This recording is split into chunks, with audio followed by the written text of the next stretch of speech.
You're live. Good evening, everyone. I'm Lloyd Gray, editor of the Daily Journal, and welcome to this evening's Journal coverage of the runoff election for the 1st Congressional District U.S. House of Representatives seat between Democrat Walter Zinn and Republican Trent Kelly. It's a special election made necessary by the death in February of Congressman Alan Nunley, who was just beginning his second term in office. And the two contenders this evening, Zinn and Kelly, have emerged from a 13-candidate field 3 weeks ago. And this evening we will be bringing you results as they come in. The polls, of course, closed about 30 minutes ago. We should be receiving our first totals within the next half hour or so. And in the meantime, we will be providing some background context analysis of this vote today. And we will be checking in shortly with two Journal staffers who are at the campaign headquarters this evening for both Zinn and Kelly. Chris Kiefer is at the Kelly headquarters at the Bancorp South Arena in Tupelo, and Dennis Sid is with the Walter Zinn camp at the Second Baptist Church in Pontotoc. So we'll be checking in with them in just a few minutes. With us this evening are Rod Guajardo to my right. Rod is the local government and politics reporter here at the Journal. And from Jackson this evening, our Capitol correspondent in our bureau down there at the state Capitol, Bobby Harrison. And these two gentlemen have been covering this race over the last few weeks, from the time there were 13 candidates till it went down to these two. And let me ask, first of all, Bobby and Rod, when this race started with a 13-candidate field, did you expect these two to be the candidates who have emerged in the runoff, and specifically a 34-year-old first-time political candidate, African-American attorney from Pontotoc, Walter Zinn, seemed to be a surprise finisher here? Was that really a surprise? Should it have been a surprise? Bobby, you have been with the Zinn campaign. You want to take a crack at that?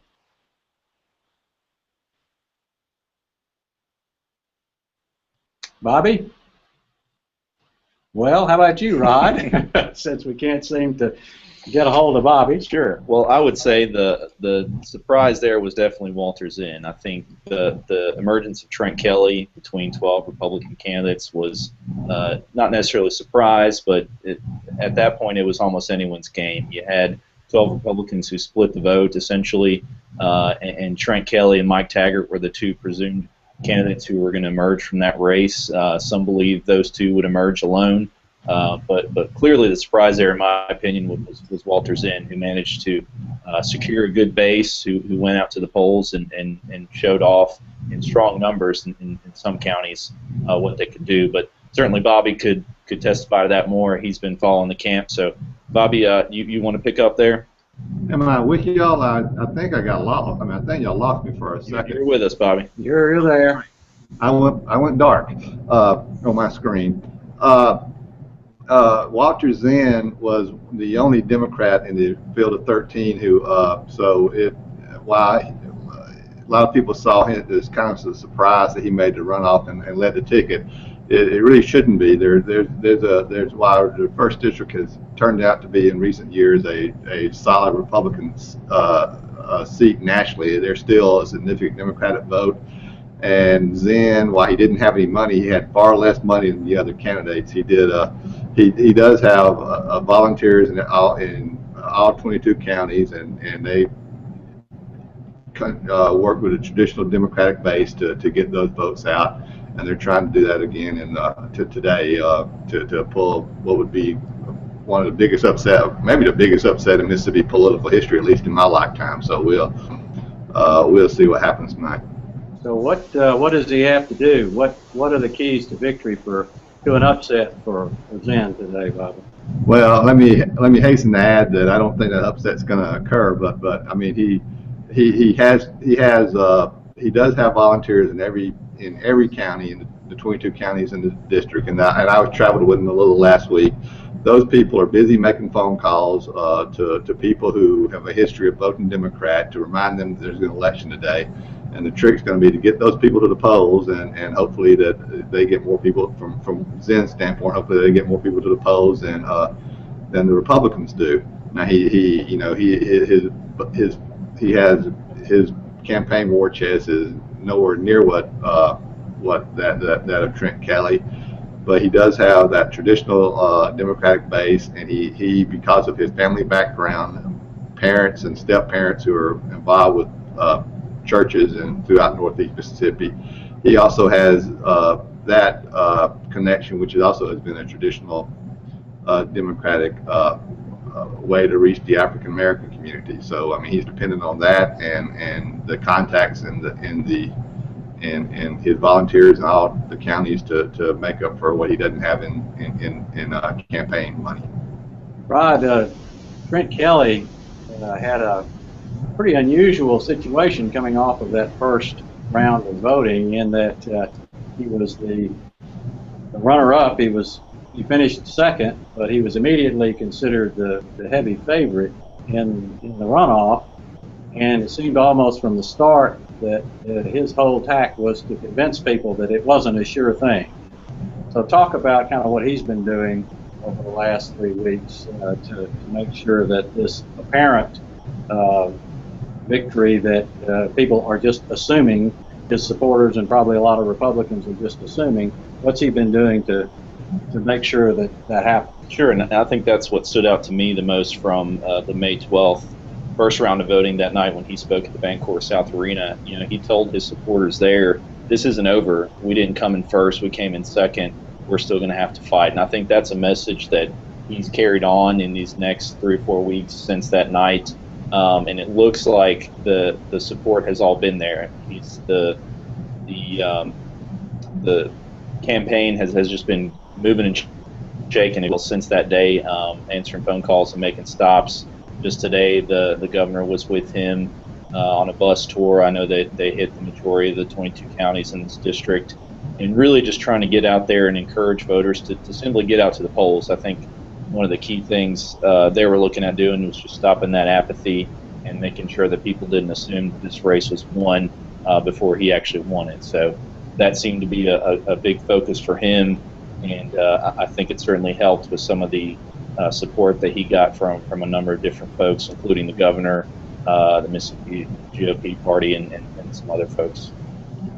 Is there anything to be gleaned from the fact that we apparently had another light turnout today? Does that say anything one way or the other about the possible outcome of this election? We had 88,000 votes the first go around, and last time in a special election in 2008 for this same congressional seat, the turnout went up fairly dramatically from, I think, 67,000 to about 108,000 in the runoff. Apparently we're not going to see that today. What does that say to y'all? Well, I think I checked in with the Secretary of State's office earlier this afternoon. They also reported a light turnout. If we remember last time, that light turnout even encouraged the Secretary of State himself to send out an email to the press folks and put out a message there that they needed to honor Alan Nunley by getting out and voting. We didn't see that today, but they did report a light turnout, and I think that was a big momentum for both the camps, just to make sure that they could get people out to the polls today, regardless of what the conditions were. And thankfully we did have a nice day, so nobody could use the rain as an excuse. But Bobby, I know that was obviously a focus for the Kelly camp, is sort of curbing that apathy, but did you see that from the Zen folks as well? Well, I mean, like I said earlier, they're focusing on getting their people out, and that's why they think they have a fighting chance if the turnout is light. Zen had about 15,000 people who voted on May 12th. And Kelly had about 1,000 less, a little less than 1,000 less than Zen. And I mean, I've heard estimates that while there was 80, as you said, Lord, there was 88,000 people who voted on May 12th. I heard estimates. I mean, a lot of people think it's going to be between 50 and 60,000 who voted today. Zen's whole campaign on the day I traveled with him was, if we can get those 15,000 people to come back to the polls, which they think they can, and each one of those 15,000 gets convinces 3 more people to go to the polls, that they can win this thing. And I would hasten to add, if they do get 45,000 votes, I think they would win the election. But that's yet to be seen. That while that sounds easy on paper, I think they're going to find out that it's more difficult than it sounds to do that. But that's their grassroots strategy. While, as you said, the Kelly campaign has had a big finish with the governor and other Republican officials with him today and yesterday, and I think a key to the turnout is going to be DeSoto County, in the sense that on May 12th, DeSoto County had a very, very low turnout, and if they had 11,000 people vote in DeSoto County on May 12th, whereas in Lee, which is Kelly's home county and a much smaller county in DeSoto, 12,000 people got to the polls. Now, I could see the turnout in DeSoto County with no DeSoto County candidate in the race just really dropping off the cliff today, and turnout being dramatically, maybe 4,000 or 5,000 people to the polls. All right, Bobby. Before we go to Dennis Sid at the Zen headquarters in Pontotoc, just a note to our viewers: we do have the first few votes counted, and you can look above the video stream here and you can see the totals up there. 61 votes for Trent Kelly, 11 for Walter Zen. That's just one precinct out of 426 reporting, but you can see that running total up there. So watch up there for the vote total. We'll give it to you periodically, but it's there for you to see. And then below us, below the video, you will be able to go to a map and click on a county and see what the up-to-date results are in that county as well. And then if you scroll down further, there's an actual list of the county. So while we're talking, you can do whatever you'd like to do and go in as much depth as you'd like to and looking at the vote as it comes in. So we'll be giving you that vote, but it's there for you to look at.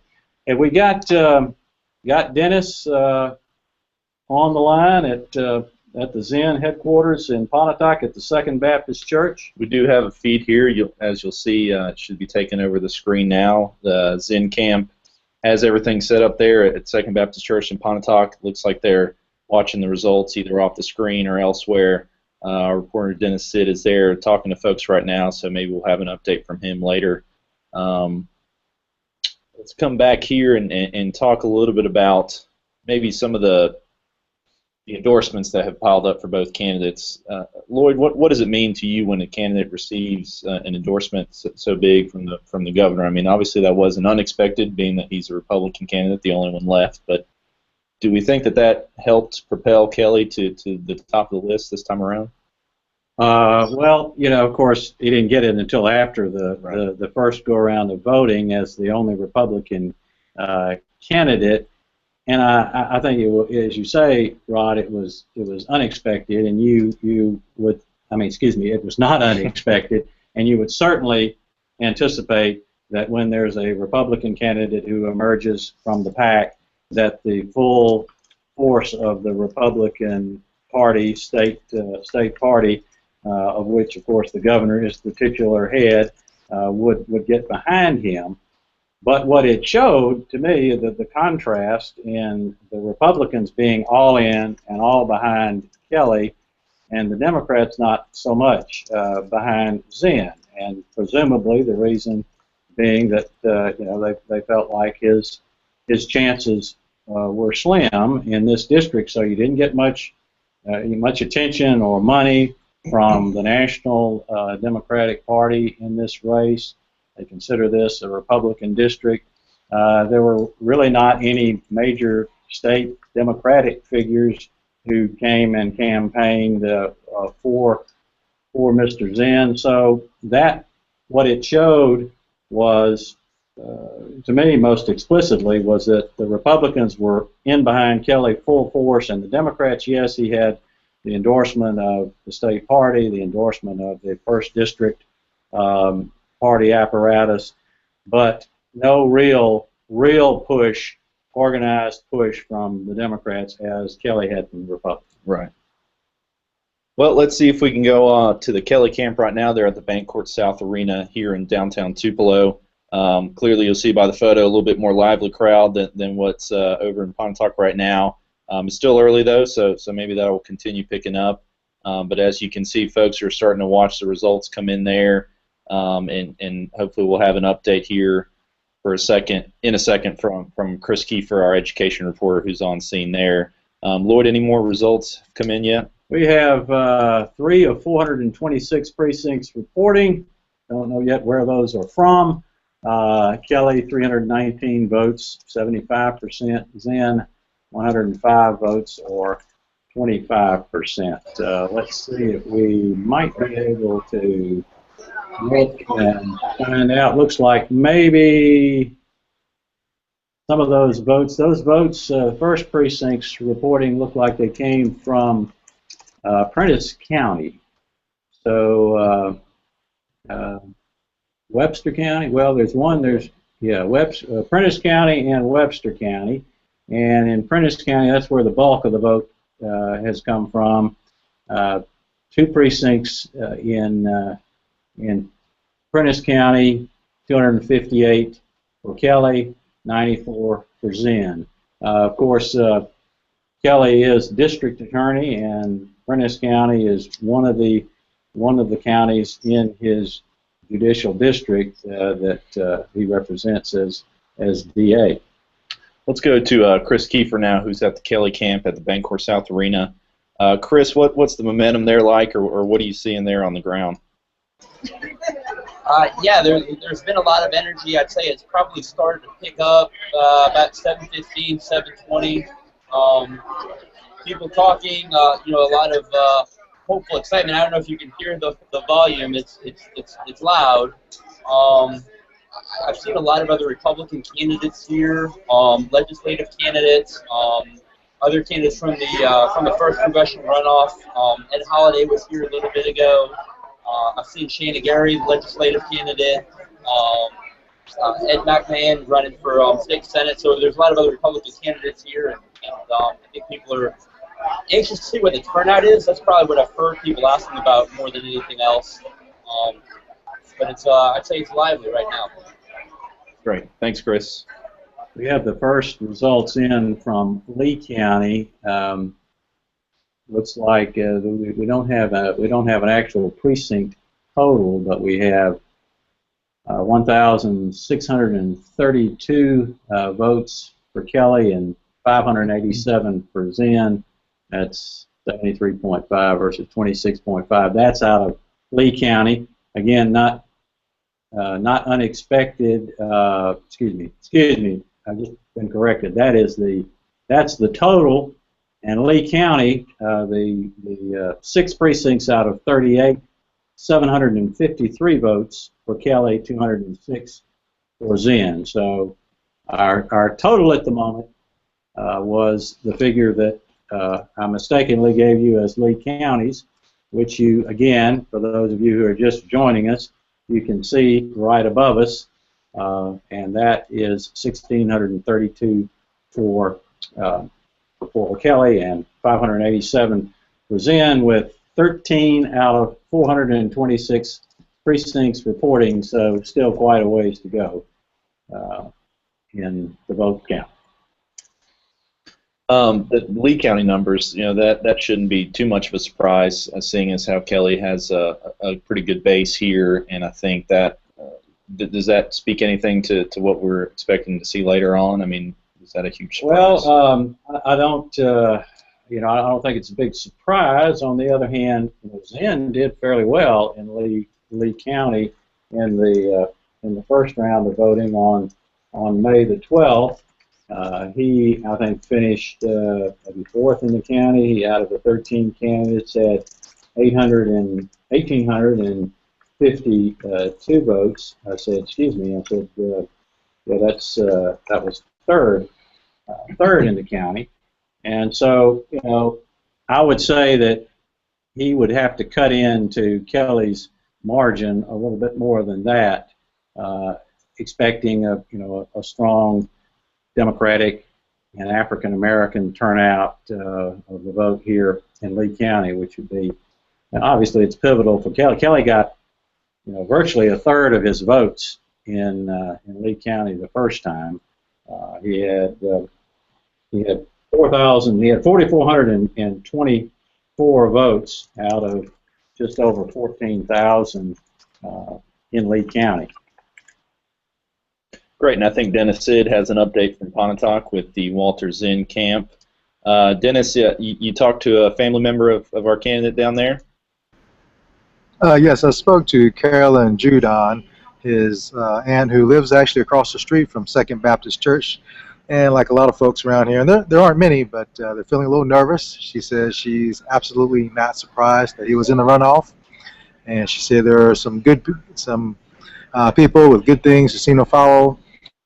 And Walter's one of those folks where good things follow, and he's made a good showing, win or lose, and he'll be remembered for who he is, she said. So right now, just a few people drifting in. There's food cooking in the kitchen, so we're just waiting on results. Excellent. Thank you, Dennis. Bobby, do you want to talk a little bit about the Zinn camp or maybe campaign finance reports? I know we discussed that earlier on the phone. Let's talk a little bit about how much money each candidate was able to raise and how that might play into what we're going to see here later tonight as results start coming in. Well, I mentioned earlier that Zinn was, as far in the first primary, best bang for the buck. Zinn was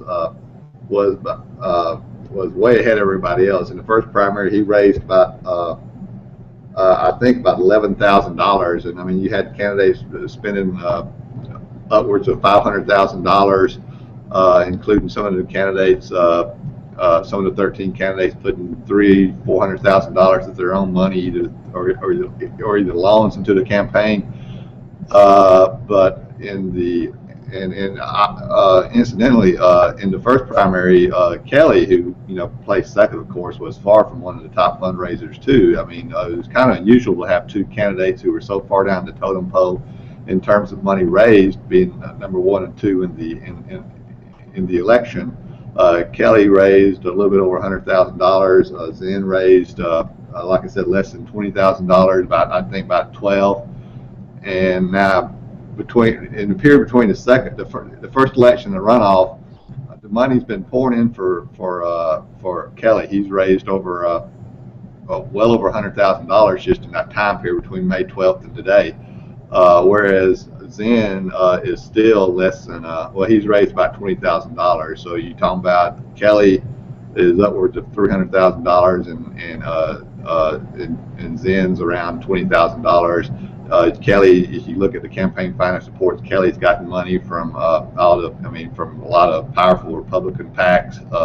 He's gotten money from Haley Barbour, former governor, who is an influential Washington lobbyist now. He's gotten money from the PAC for the Speaker of the United States runoff House, pouring in for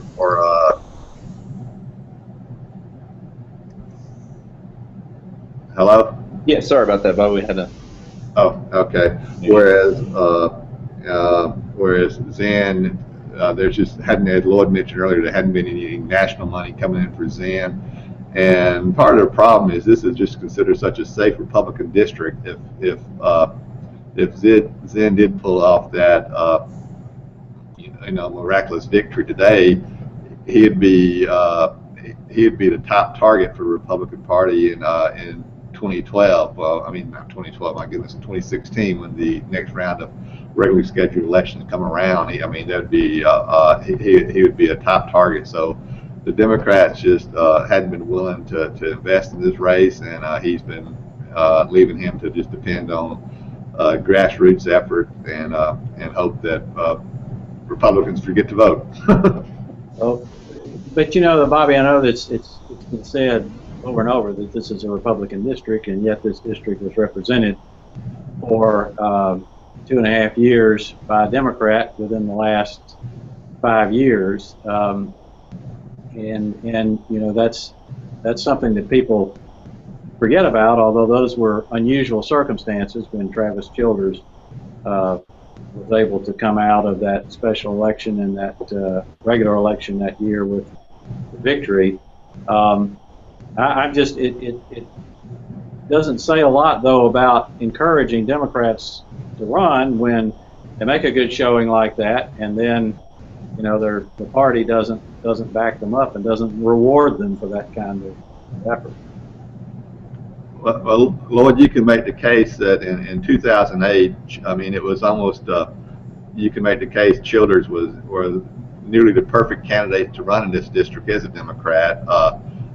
Former Chancery Clerk with a lot of connections in the courthouses, longtime businessman in Prentiss County, and it turned into I mean, just the way the election results came in, it turned into a race between Childers on the eastern side of the district, the Tupelo side, versus the Republican from the western side, from the Memphis suburb of DeSoto County, and there were a lot of people who traditionally vote Republican in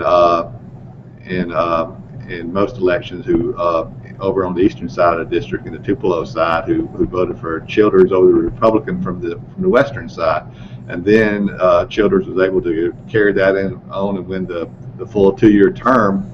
But I mean, the first 2 years later, I mean, he was the top target of one of the top targets of the National Republican Party, and they ran Alan Nunley, state senator, powerful state senator, Senate Appropriations Chair in the Mississippi Senate, who was also from the eastern side of the district, from Tupelo. They ran him against him, and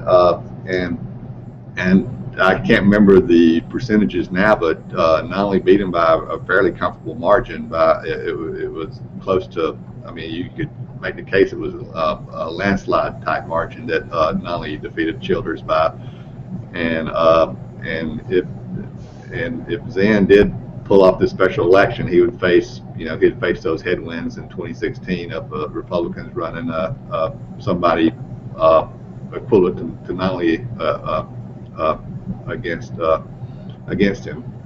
And one thing while I'm talking about Adam Nunley, I do think it shouldn't be discounted that Nunley's wife, former Congressman Nunley's wife, has endorsed Trent Kelly, and you were talking about endorsement a while ago, Rod. I do think that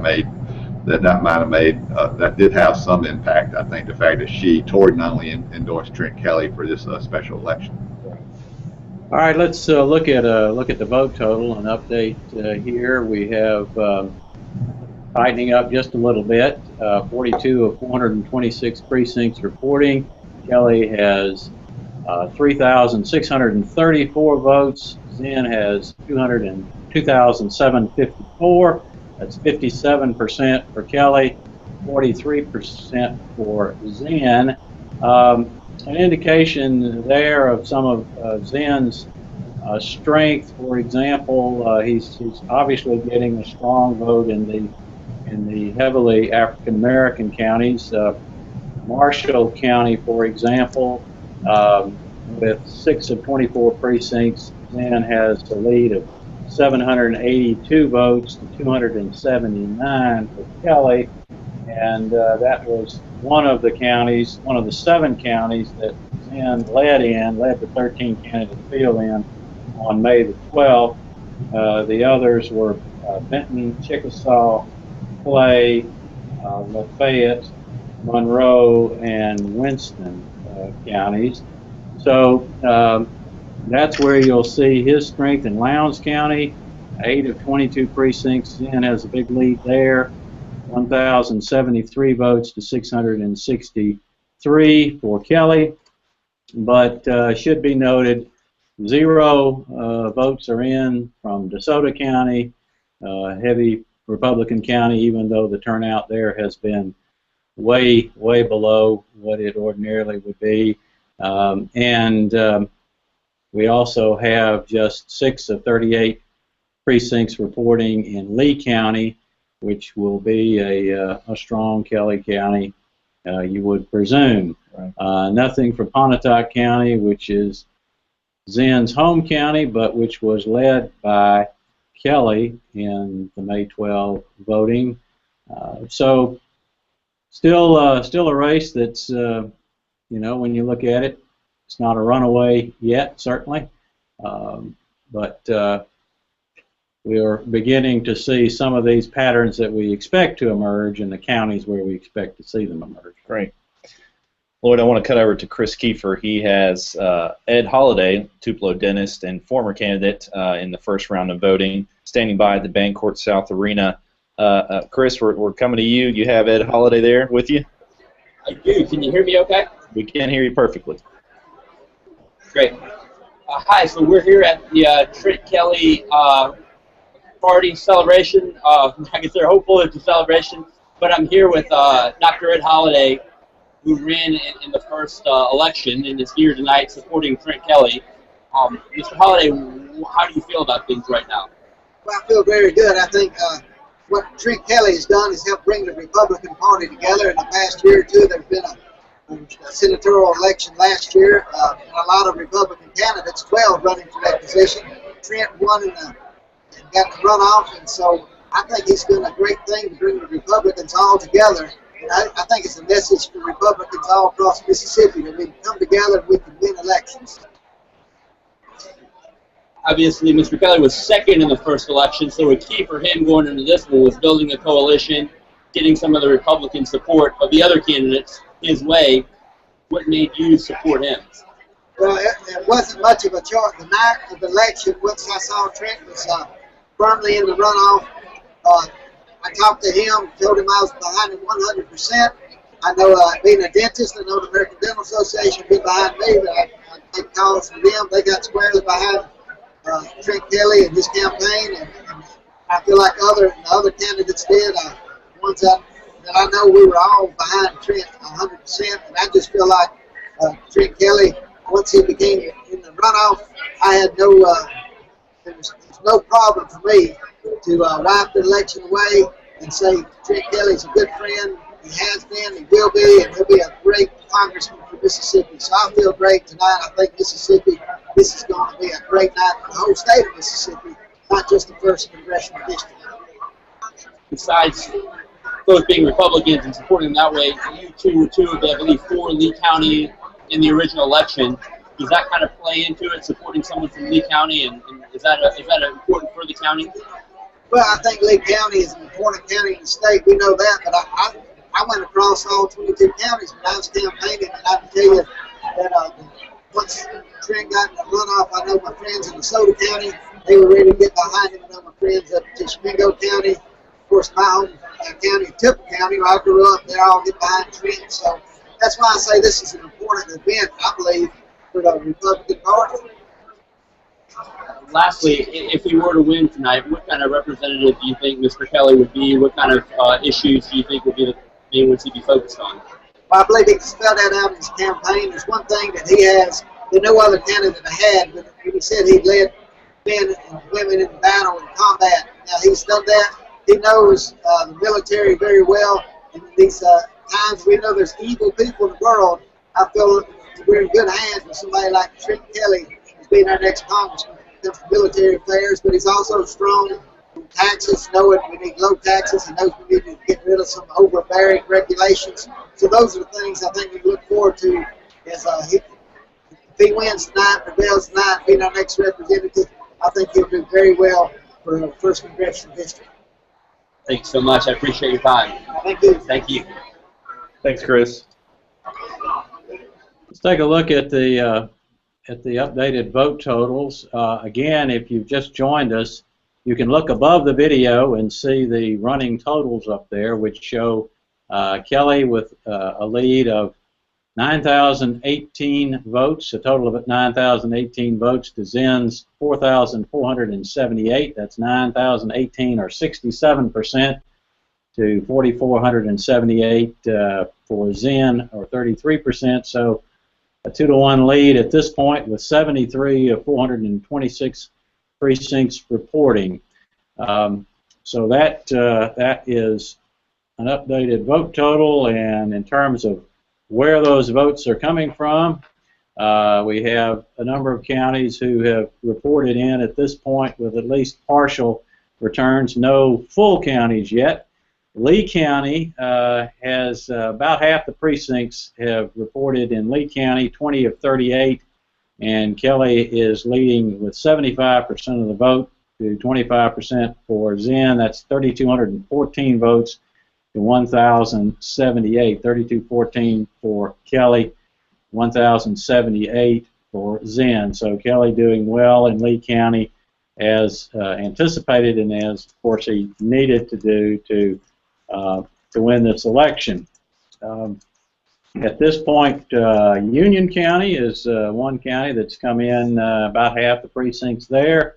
1,756 votes for Kelly, 81%, versus 401 for Zinn, or 19%. Other counties with substantial votes in at this point include Lowndes, mentioned earlier. Nothing changed from our last mention of that. That's a county that looks favorable right now to Zinn with 1,073 or 62% versus 663 or 38% for Kelly. As we mentioned earlier, Marshall County, Zinn has the lead there. That's one of the counties that he carried earlier. Lafayette, where he did very well. Nothing reporting from there yet. Chickasaw is a county that Zinn carried the last time, and right now, with 5 of 15 precincts reporting, Kelly is in the lead there, 424 votes, 62% to Zinn's 260 votes, or 38%. So a good solid vote in, about half the precincts in Lee County, about half the precincts in Union County, much lower percentage of precincts in the other counties, and looks like probably a third or so of the counties, no precincts have reported yet. Remind everybody watching at home, at work, wherever you are, to stay involved with us on Twitter using the hashtag DJVote and MSO1. We have Brad Locke, our online editor, here with us, and he's going to be feeding us those commentary as we come along. So if you have any questions for us or that we can relay to our folks in the field, just general commentary about the race, feel free to get involved with us that way. Bobby, what are the results telling you right now? What are you seeing that stands out to you? I mean, it's nothing. It's not really surprising the way the results are coming in. What is a little surprising, just kind of scanning over the results, is it does appear the turnout's going to be significantly lower than it was May 12th. I mean, which I guess is to be expected. You had sort of favorite sons. We had Ed Holliday on a while ago. He did he's mentioned he's a Tupelo doctor, Tupelo dentist, but he grew up in Tupelo County. He did very well in Tupelo County. You had Chip Mills, attorney in Itawamba County. He did well, and he did real well in Itawamba County. And I think you're gonna see a drop off in some of those counties, and where they don't have a favorite son, if you will, running. Matter of fact, it was interesting. Mills was the only candidate on May 12th to win a majority in any county. He won a majority in his home county of Itawamba, which I guess he could argue the people who knew him best liked him better than the people who knew the other candidates the best, if you will.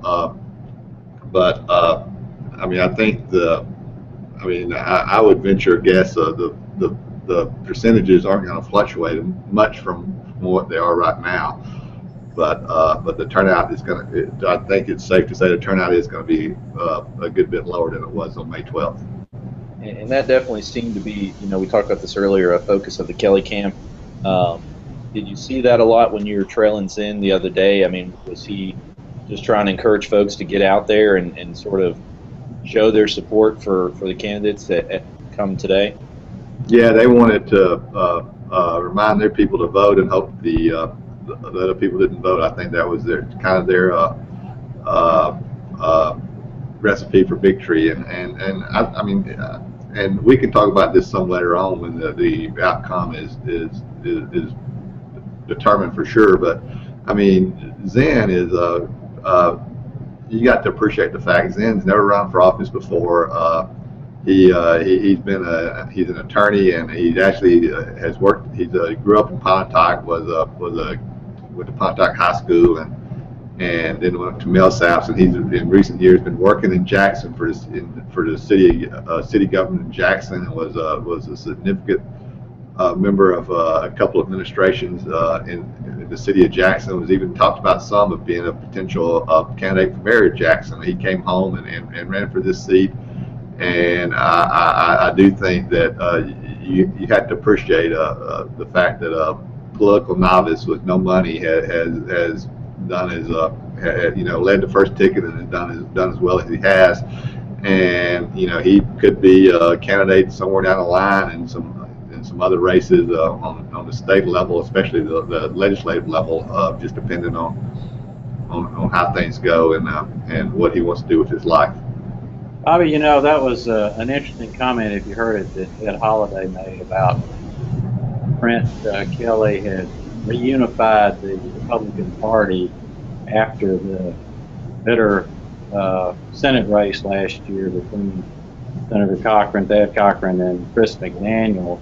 And it was interesting that, of course, within 48 hours after the first vote, virtually all the Republican candidates had rallied, not only rallied, but showed up in support of Kelly, and those included several that had, some Tea Party credentials, Ed Holliday being one of them, certainly Henry Ross, Nancy Collins to perhaps a lesser degree, and Starner Jones.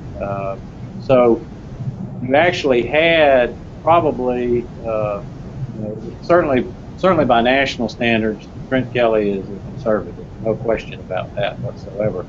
But in terms of by the standards of this particular field, there were some that were farther to the right than Trent Kelly. I think it's fair to say. Do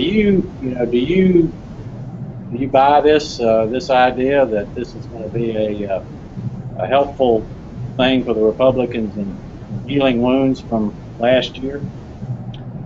Well, Lloyd, that's interesting. You look at, we got state elections coming up later this year, and you could make the case that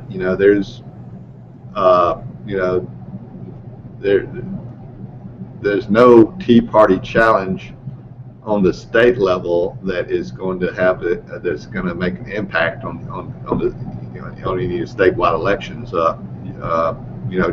Tate Reeves, Lieutenant Governor, has an opponent, but it's he's viewed as a heavy favorite to win a re-election, and it seems, if anything, the Tea Party element of the Mississippi Republican Party, even though there was a lot of bluster and to do about the Cochran-McDaniel election last summer, it seems that they kind of just fit back into the regular fabric of the Republican Party after all that bluster last summer, and that I would make the case they've always had an impact on the Republican Party, but their impact is back to where it was, but has always been. And McDaniel, who has ran against Cochran last year and formed a PAC, who said he was going to have impact in various elections through that PAC to elect candidates who would be more favorable to the Tea Party. That PAC had little or any impact in this special election, and this was the only game in town for him at this point in time. So I do think the Republican Party has come back together, and it's come back together in the form that it's pretty much has been for the past decade or so. A conservative, but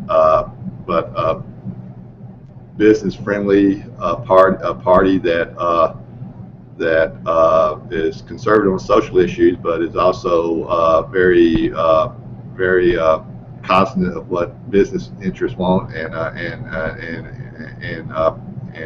tries to cater to that as best they can. All right, we've got an update on the vote. We got 145 out of 426 precincts. Kelly 18,211 or 66%. Zen 9,246 or 34%. Again, to the viewers who may have just joined us, above our video you can see the running total, and if you scroll down below the video you can see county by county results. You can click on the map, or you can go highlight a county and the list of counties there, or you can scroll on down and just see the list as it is. So you can look and see where these votes are coming from. More precincts in Lee County. The total there now is 26 out of 38 precincts reporting, and Kelly still has a strong lead, 73%, 5,069 votes to 1,909 for Zen, and that's again, that's the biggest, by far the biggest vote total we have so far has come from Lee County. Still nothing from DeSoto County, again a heavily Republican county. Webster County has 12 of 17 precincts reporting, 84% of the vote there. Again, a small vote in that rural county of 84% for the Republican Kelly. You might notice above us on the vote total, under it has the name, it has the party, and then the votes and the vote percentage, and under party it says NP, no party. Well, obviously these guys identify with a party, Kelly with the Republicans, Zen with the Democrats, but this officially there is no party listed on the ballot, because that's the way it goes in a special election. It's a quote-unquote nonpartisan election. But of course, all the candidates, all 13 of the original candidates, identified themselves as a Republican or Democrat, only one identifying as a Democrat, and that was Zen. So that's the explanation under the party where it says NP. Officially that's true, although obviously everybody knows who's a Republican and who's a Democrat. And let's see, we've got... We're going to cut over to the Zen camp right now in Pontotoc at Second Baptist Church. Dennis Sid, a business reporter, has some comments from the folks there who have given us an update on the race. Dennis, what do you have for us? Thanks, Rod. I just got off talking with Thalia McCorkle-Kester, a staff member, and she said that they're still feeling excited. They feel like they're feeding off the momentum they picked up in May. They're not concerned about the results. They think that they're still in it. She said, "This is we're our own David and Goliath story." People are drifting in right now. She said they've been out and about campaigning all day long, and they're slowly coming in. A lot of people they're pretty positive in here. They don't. They think it's a long race. It's going to be a long night. They think they can actually win this thing. Great, thank you, Dennis. It definitely looks like it's picking up there, and just to show you the difference here, we'll cut to a video feed of the Kelly camp. As you can see there, it's definitely getting more crowded. The Kelly camp is at the Bancorp South Arena right now, also getting results and waiting to hear as more votes are tallied and boxes come in. So right now, we're still sort of in the middle of this thing. It's definitely too early to call, but we're getting some results back, and obviously we'll have those here for you live. As Lloyd mentioned, above us on the video, you'll see the sort of general tally of both candidates. Below the video, you have an interactive map created by our D-Journal staff, as well as a county-by-county breakdown for each candidate. So make sure you keep in touch there, and again, join us on Twitter, hashtag MSO1 and DJ vote. Sorry about that. And our web editor, Brad Locke, will provide us your commentary as you give it to us. So please tweet us and let us know your thoughts on the race. Any other commentary would be appreciated. Lloyd. You know, one of the things we hadn't talked too much about so far with Trent Kelly, who, if his vote holds up, will be the next congressman. We're not ready to declare that yet by any means, but he is updated vote with 173 precincts out of 426 reporting. The percentage is staying pretty solid in his favor right now. It's 2-1, 67% to 33%, 23,260 votes to 11,382 for Zen. Trent Kelly's 29 years, I believe it is, in the Mississippi National Guard. His tours of duty in Iraq. You know, the Mississippi National Guard is a pretty strong force and a potent network for a political candidate to be involved with. Not to mention just the credentials that gives a candidate, having that kind of military service, and obviously Trent Kelly was able to talk about the lessons that he learned in the military and how that would apply to his service in Congress. Bobby, you've been around covering Mississippi politics a long time. What about this Guard connection? Is there a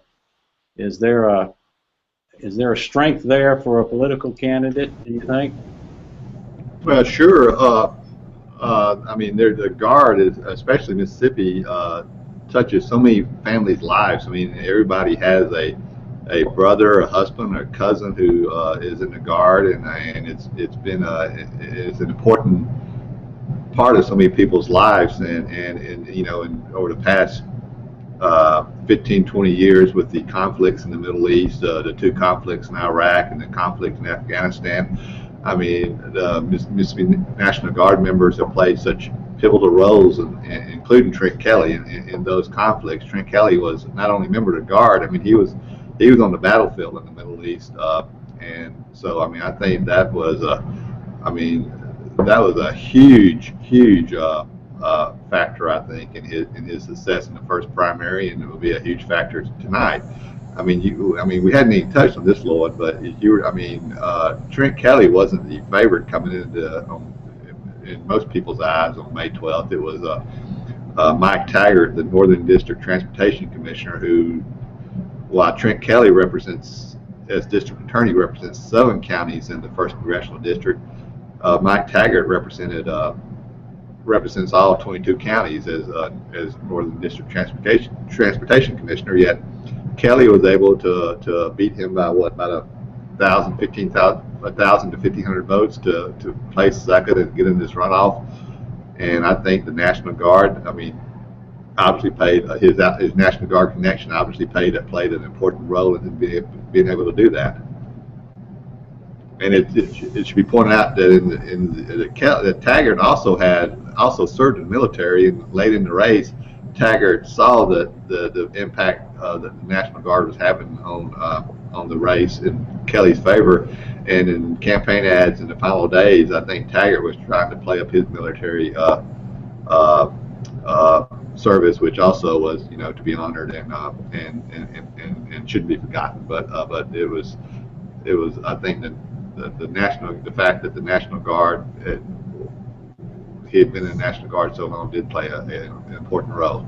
Right, and I don't think that's been any sort of secret part of his campaign. You know, obviously more times than others, he's put that at the top of the priority list and making folks know that they know that he's part of the Guard and that he served overseas during 2 different tours. He sat right here in this office several weeks before the May 12th election and talked about that and how he thought that would help him make decisions and be a leader in Washington. And you've sort of seen that be a consistent role and part of his campaign whenever he goes and talks to folks. And obviously, as a conservative Republican, he's put national defense issues at the top of his campaign, and he seems to want to make a connection between those issues and how his service in the military will allow him to make decisions on on those things a little easier than maybe some who hadn't served in the military before. So. Right. Yeah, and I think we're going to go here in a second. We have Tori Nunley waiting at the Kelly camp, waiting for some comments there. But we'll give that one more second while that comes in. And the Associated Press has just called the election for Trent Kelly. 8:25 p.m. We have 68% for Trent Kelly, 27,308 votes to Walter Zinn's 32%, or 13,000 is at 88. And obviously still early, but the Associated Press feels confident and comfortable calling that race. And so we'll have some comments here in a second. Lloyd, do you think it's too early to be calling that? No, I think the AP knows what it's doing, and they have access to all the counties and all the precincts, and that's about just a little under. It's 47% of the precincts reporting. It would be miraculous if Zinn were to overcome what is now a 14,000 plus vote deficit in a low turnout day. So it appears that we do have a new congressman, and it's Trent Kelly. Well, let's go now to the Bancorp South Arena, where we have Chris Kiefer standing by with Tori Nunley, the wife of the late Senator Alan Nunley. And Chris, can you just introduce Tori here for us? Yes, I'm here. I'm here with Mrs. Nunley, who's here supporting Trent Kelly. Mrs. Nunley, just tell us first of all, what brought you here tonight? I think what really brought me here is the process. I've been through it a few times, and I know how the candidates and their families feel on a night like tonight. So I wanted to be here to support the Kellys. You endorsed Mr. Kelly early, even in the first election. What was it about him that brought your endorsement? I believe what he represented as a 29 years in the military, and the fact that he's a DA, he has seen the hardest side of life for people, and he's also represented us well in the military, and he's had experience as a commander, so he knows how to take control of the situation. The things that are going on in our world right now with ISIS and all the what we would think are real scary things, to him that's going to be as scary. He has experience in that, and I like that about him. And also the fact that he's a very humble man. I don't want to say, I'm not comparing him to my husband, but there's a lot of similarities in that humility that I saw. So that's probably it. And that was one thing that a lot of people loved so much about your husband and resonated and talked about it so much. Was that humility. Yeah. If you were to win tonight, and I heard the AP has called it, what advice, is there advice that you would have for him just in North Washington? What to expect when he's there? I encourage him to immediately get involved in the Bible studies that are going on Capitol Hill, because that was a good way that Alan diffused a lot of situations. People he was able to pray with, he could talk to on controversial issues. But the other thing is not to forget where he came from, to come back home and to be responsive to the constituents that elected him. I don't think we have to worry about Trent doing that. I think Congressman Kelly will represent us well, and he won't forget us. Thank you very much. I know a lot of people are thinking about Alan tonight and what he meant and missing him, and I appreciate you talking to us tonight. Well, thank you. It's my honor. Thank you.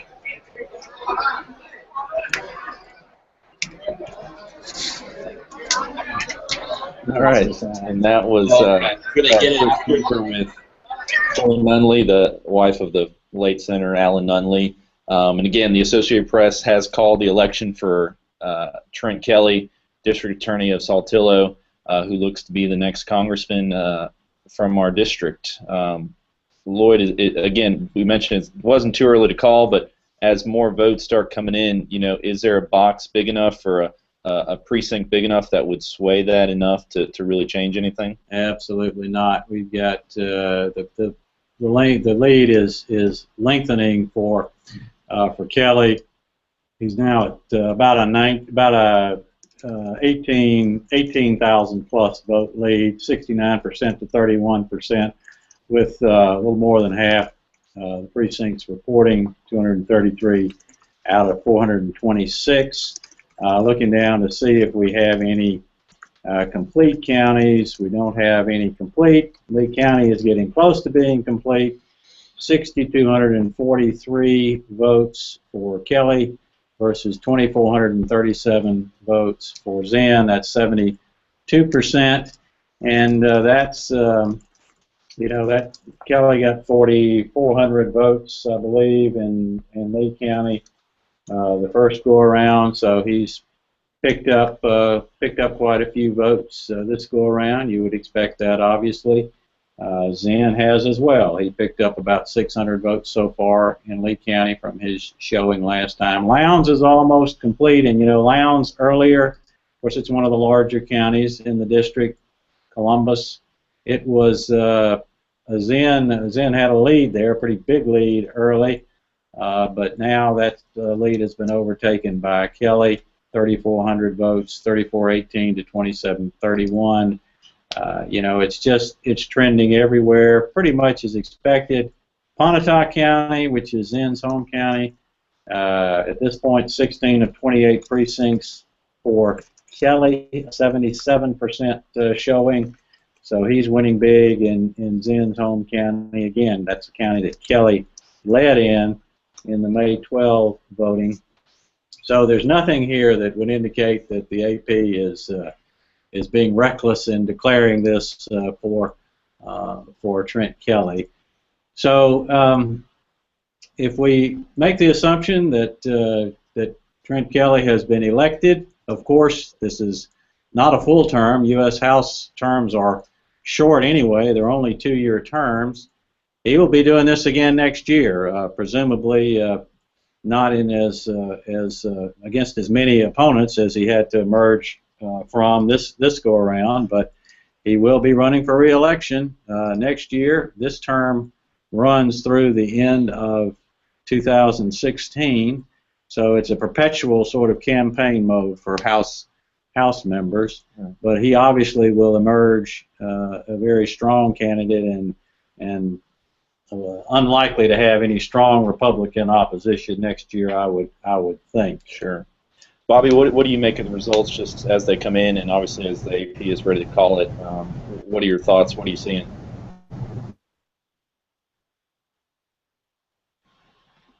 No, Bobby. All right. I still lost Bobby there. One of the thoughts now sort of turn to, well, what kind of congressman will Trent Kelly be? And I think you certainly can judge someone's past performance and get some idea of what kind of person he will be in the next phase or the next phase of his leadership. And I think what I've heard a lot about Trent Kelly as district attorney and as a prosecutor is the word fairness. You hear that a lot about him, and I've heard people who may not actually always agree with him politically feel like he's a fair-minded person, believe that he is a person of goodwill and a person who is committed to the type of working together and collaborating that Washington seems to need more of. Now, he will go up there with pressures from people who won't want him to collaborate or cooperate in some respects. But the thing that you hear from people who work with and know Trent Kelly, a lot of them, is that he is somebody who will look at all perspectives of an issue, who will be fair-minded in his approach, and is a person who has the reputation for being a fair person. Right. And that's, again, something that we saw on the campaign trail. Again, I tagged along with Kelly to a few different events and saw that, and a lot of the supporters said the same thing that you just said, that they saw a fair person that has represented this area well as a district attorney. They liked the military background that he brought to the table. and it seemed like he was always willing to help the folks in the district, and I think that obviously played over to the results we're seeing tonight. Looks like we have Bobby back. Bobby cut off a second ago, but just tell us what you're seeing on the results, and you know, that now that it's called for Trent Kelly, what do you think, and what's going through your head? We lost Bobby again. Back to us. Well, again, any more boxes coming in, Lloyd, or are we pretty? We have an updated total with 289 of 426 precincts reporting. Again, if you're just joining us, you can look above us here and see this total: 43,123 votes for Kelly, 17,973 for Zinn. Kelly is now over 70%. He's at the 71% threshold to Zinn's 29%. Rod, there's something I think that maybe has gone a little unnoticed in this campaign, and I think it merits mentioning, and that is that this has been certainly by the standards of recent campaigns in Mississippi and nationally, it's been a pretty clean campaign. Absolutely. There has not been a lot of vitriol, a lot of acerbic, rhetoric, a lot of distortion of the opponent's positions, and you had that crowded field of 13, and I think there were those who felt like, well, if Taggart had gotten into the runoff, people would be going after him, or if such and such a pairing occurred, there'd be this, but there really was not, certainly among the candidates, perhaps out among some of the supporters, there might have been some less than clean politics, but I think that both of these candidates, and in fact the other candidates in the field, in the original field, should be commended for running a race that avoided any kind of and we had a race this go around of people very philosophically different, Kelly and Zinn. They were different on the issues, but they talked about the issues. They emphasized their positions on the issues. They emphasized their personal characteristics and qualifications, and didn't attack the other candidates personally. And so I think that's something to be said for that, and we should commend both the candidates left tonight as well as the original candidates for that. And I think that's something you heard from all the candidates, even before, when it was the 13 candidate field, at the different town halls and debates that they had. That was one of the first things each of the candidates said when they stood up to talk, is how they appreciated it and respected the other candidates in the race. And that is, like you said, something rare. You don't see that much nowadays. And even continued to the next part of the election when the two candidates, Trent Kelly and Walter Zinn, emerged. And some people might have expected that to maybe heat up a little bit when you had strictly Republican and Democrat competing against each other, but we really didn't see any of that, even after those two candidates emerged, and it stayed clean throughout that process. And again, I think that was a good thing to see, and it certainly speaks volumes to the characters of all 13 candidates the first time around, and definitely the two that emerged from the field. Looks like we have Bobby. Maybe third time will be the charm here. Bobby, what are you seeing on the results there? Okay, there. Somebody down here in the state capitol is trying to silence me. I'm not sure who it is, but but I heard most of what you guys said, and I would concur in a couple of things real quick. The 13 candidates as a whole. They were as a group were an impressive lot. You had successful business people. You had some successful, very capable attorneys. You had young candidates like Mike Mills, who I mentioned earlier, in Itawamba County, who all I thought did a good job of campaigning and did a good job of getting their points across. And then, I think you also have to really think about Trent Kelly. You got to remember, he's a first-term district attorney. He beat a long-term incumbent. I'd be hesitant to say how long Johnny Young served, who he defeated back in he did defeat Young in 2011, didn't he? He's in his first term, and and then to emerge from this field of all these capable candidates, and when, as I said earlier, he was far from the best, the best well-funded in the group. But he had those connections with the National Guard that we talked about. He had a good base in the northeast part of the district. And I think you can't also discount the fact that he had a lot of Congressman Nunley's campaign people working with him. Morgan Baldwin, who worked with Congressman Alan Nunley for a long time, worked with Trent Kelly on this race. So I think you should.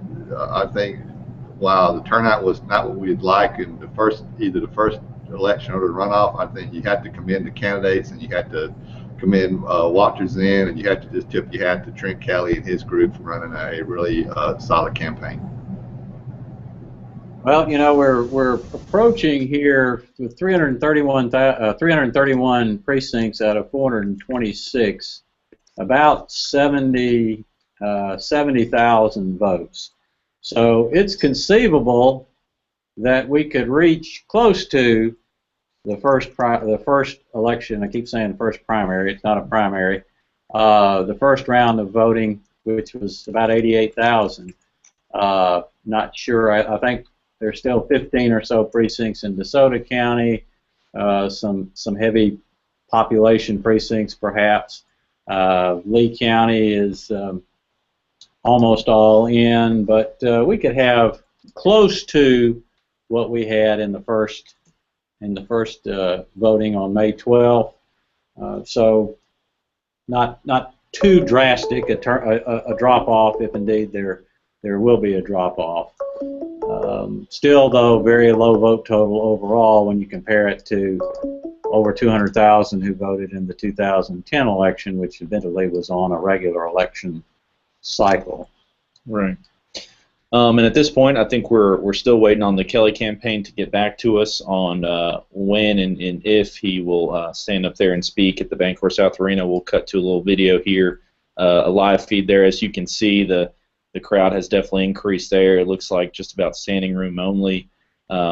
We do have Chris Kiefer here with us, who's trying to get in touch with the Kelly folks and let us know when and again if he'll be speaking. He did speak last time at the same arena on May 12th, so we are expecting a speech here. Hopefully we'll hear back soon. And I'm getting word now that the speech is starting, and it looks like Trent Kelly's brother will be speaking first, and then the congressman will begin next. And I'm telling you, he is such a great character guy that I have had the opportunity for 46 years to live up with a big brother.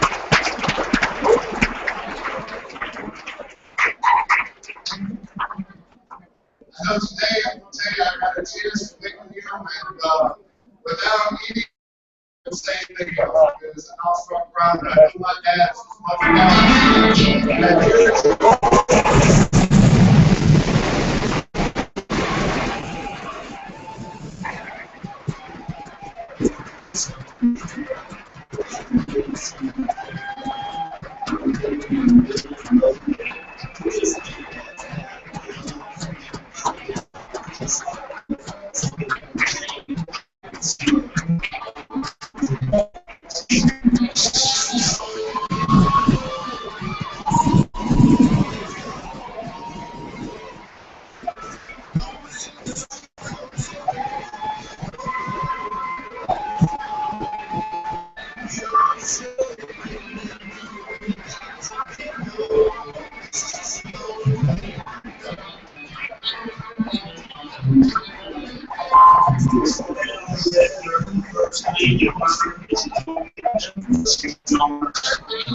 All right, we're going to bring you back here just for a second while Trent Kelly makes his way up to the podium. He was in the building and, like I said, making his way up there. We're having some connectivity issues, so we'll hopefully go back there in a second and we can hear from future congressman of the 1st District.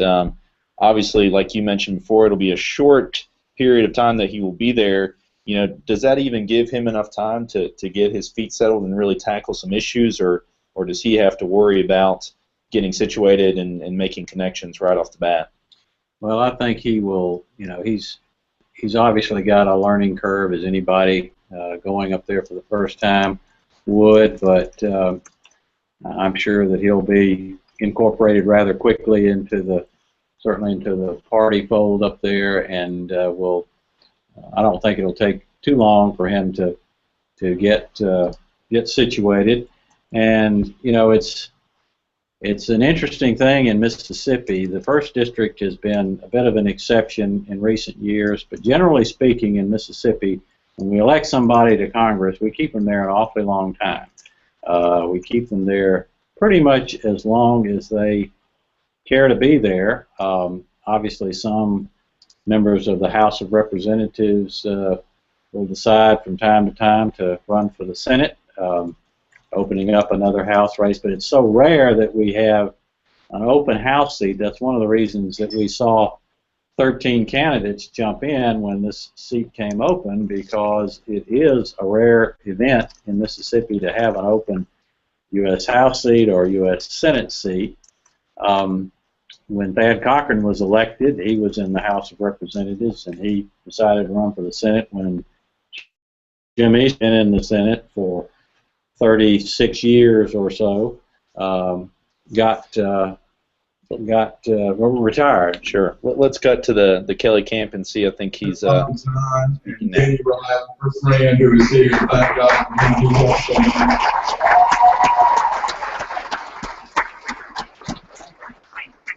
my mother-in-law, Gay Stevens, and we also have Bo Briggs and Pete Briggs. Lord, and their children, and Laura Lee Cockrell and her husband Michael, who have just been great supporters. I want to thank all the rest of my family who are here, extended and otherwise, cousins, uncles, and folks. Thank you. God bless you all. My sister Lisa, who is the patriarch of our family. Well, my mother is no longer here. My Aunt Lisa, which is going to be about 40 years from now, and then my brother Kevin, who introduced me. And just I thank the Lord for them, their spouses, and children. My nephew Walter.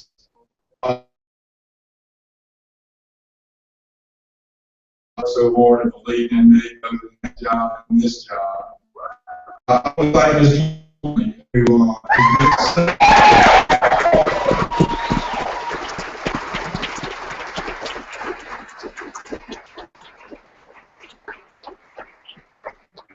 she has been such a blessing to me, but more importantly, she has been such a blessing to my wife and children. And I thank Ms. Tory for taking them under her wing and just being the greatest Southern lady and the greatest Christian lady that I know, and just thank God for Tory Dunn.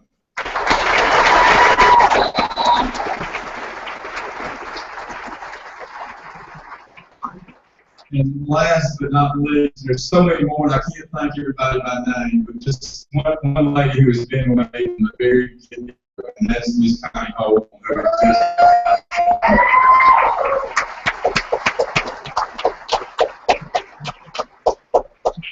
You know, we ran a very simple campaign, and it was about who I am and why I wanted to be a congressman. The only thing that I would say is God is first in my life, and I pray He always will be, because when I quit honoring Him, He'll quit honoring me, and I understand that.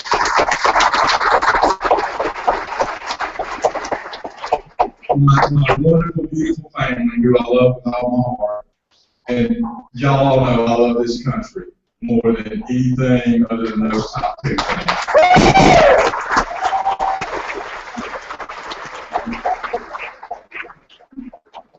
I want to thank all the voters of the 1st Congressional District.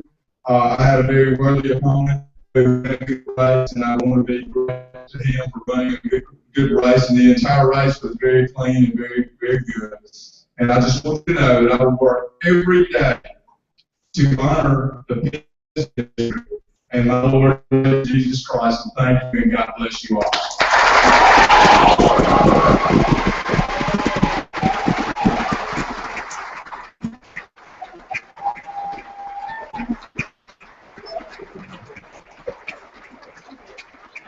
Well, that was Senator Trent Kelly giving his speech there at the Bancorp South Arena. Obviously, the next congressman for the first district. Sorry, not senator. And obviously, just again, he brought it back up. What a clean race that was run by all the candidates involved. And I think when you have him thanking everybody involved, it really says a lot to the folks who ran a good, clean race. So, any more numbers that have come in yet that stand out to you, Lloyd? Well, we just have an update on the total, and it's right at 70% for Trent Kelly, 356 of 426 precincts reporting. That's 84% of the total precincts. 52,814 for Kelly, 22,317 for Zen. A solid landslide victory for Trent Kelly. As we discussed earlier, it would have been anything else really would have been a big surprise, a huge upset. Certainly, this is the way that most political observers expected this to go, but you never know with the way that Zen was able to rally his base in that first round of voting. You never knew whether people would line up to come out this go around or stay at home, and give him the opportunity to keep his forces there. He did pick up, at this stage, he's picked up more than 7,000 votes over the last time, so he did a good job of at least getting some more folks out. But this is, as we've discussed, bottom line, this is a Republican district. It's going to elect a Republican candidate under almost any circumstances, with the exception of the very unusual one a few years ago.